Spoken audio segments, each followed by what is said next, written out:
Zhuangzi observed something psychology would take 2,000 years to measure, that the desire for an outcome, when intense enough, blocks the very outcome itself.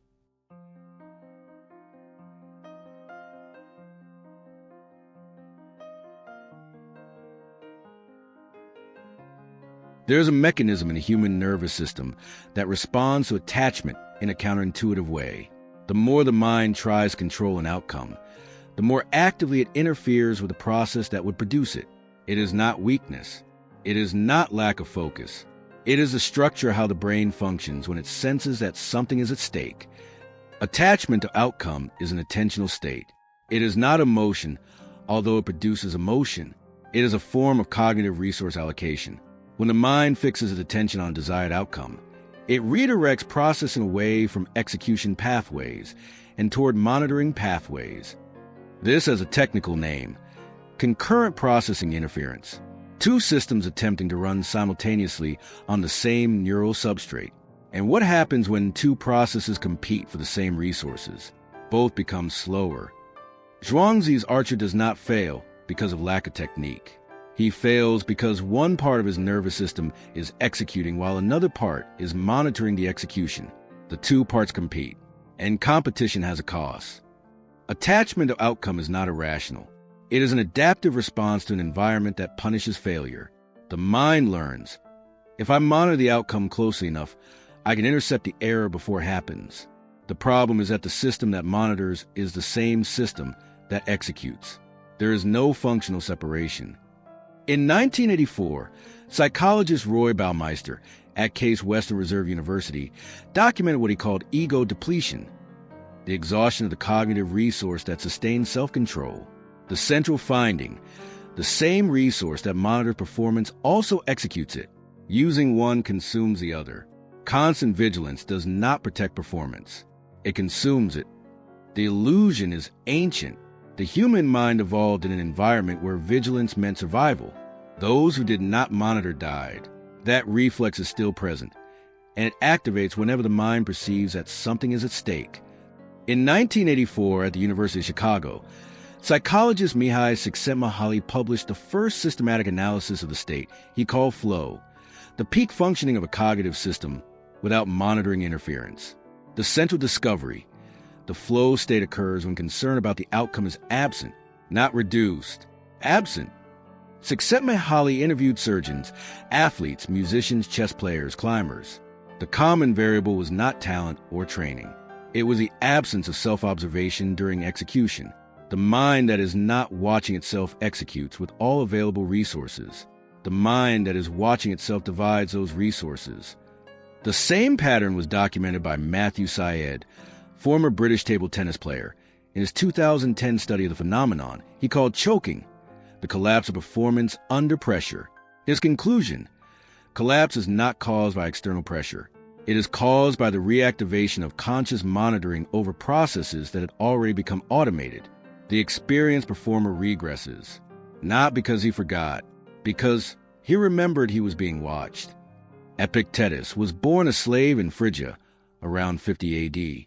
His owner in Rome was Epictetus, secretary to Emperor Nero. There is no record of when he was freed, or how. What remains of the discourses, dictated by Epictetus himself to his student Arian, because Epictetus never wrote anything down. The central idea: there's a precise line between what is and is not under the agent's control. Attachment to what is not under one's control is the sole source of psychological disturbance. This is not a philosophy of resignation. It is an operational distinction. The mind that does not make this distinction spends resources on variables it cannot alter, and is left with fewer resources for the variables it can. Marcus Aurelius wrote the Meditations between 170 and 180 AD, during the military campaigns against the Quadi and the Marcomanni in present-day Austria. He did not write for publication. He wrote for himself, as an instrument of daily calibration. In 166 AD, the Antonine Plague entered the empire through Syria. It killed between 5 and 10 million people. Marcus Aurelius lost soldiers, generals, and possibly children. The Meditations were written during this period. What the text documents is not resignation to the uncontrollable. It is the daily practice of reinstalling the distinction between what is and is not within the agent's sphere of action, not as conviction, as an exercise that needed to be repeated. In 1998, psychologist Daniel Kahneman at Princeton University documented what he called a focusing illusion, the tendency of the mind to overestimate the importance of a specific outcome when that outcome is at the center of attention. Kahneman's formulation is precise. Nothing in life is as important as you think it is while you are thinking about it. The cost is not only cognitive, it is relational. The mind fixated on a future outcome is unavailable to the present that is unfolding, not because it is incapable, because its resources are allocated to a point in time that does not yet exist. The interference generated by attachment does not disappear when the outcome arrives.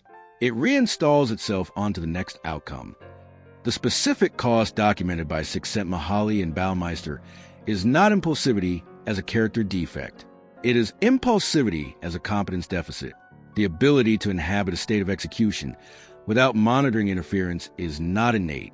It is developed through specific conditions, through specific practice. When it has not been developed, the person is not responding to the present situation. They are responding to compressed archive of every situation that felt similar. The present is being processed through the past, not because the person is irrational, because the system never had the conditions required to update itself. The distinction is technical, not moral. The mind that pauses before reacting does not feel less. It does not process more slowly. It processes more completely. The pause is not a gap in the response. It is a moment in which the response is assembled from current information rather than archive reactions. The difference between monitoring and execution is not a difference in emotional intensity. It is a difference in timing. Monitoring arrives after the state has already been locked in. Pure execution arrives before. One consumes, the other delivers. The ability to distinguish between the two, to notice in real time whether the system is executing or monitoring the execution, is not a personality trait. It is developed through the accumulated practice of moments in which the mind noticed it was about to react and paused long enough to discover what was actually responding to.